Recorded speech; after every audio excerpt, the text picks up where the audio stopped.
ఇదొక దివ్య సభ. ఒక రాజుగారి యొక్క ఆస్థానంలో కవులు, మహానుభావులు, పండితులు వేంచేసి ఉంటే, శ్రీరామచంద్రుని యొక్క ఆస్థానంలో తన స్వరూపాన్ని ఒకసారి అద్దంలో చూసుకోవాలనుకుంటున్నాడు పెరుమాళ్.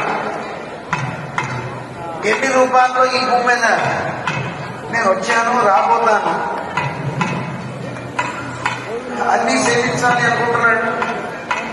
ఆ బాధ్యతని రామానుజుల వారికి అప్పగించి, మీరే సమర్థులు, అందరినీ ఆహ్వానించండి అని తమ శ్రీ శఠారిని రామానుజులకి అర్చక ముఖంగా సమర్పిస్తున్నారు. స్వామివారి శేషమాలను సమర్పించారు.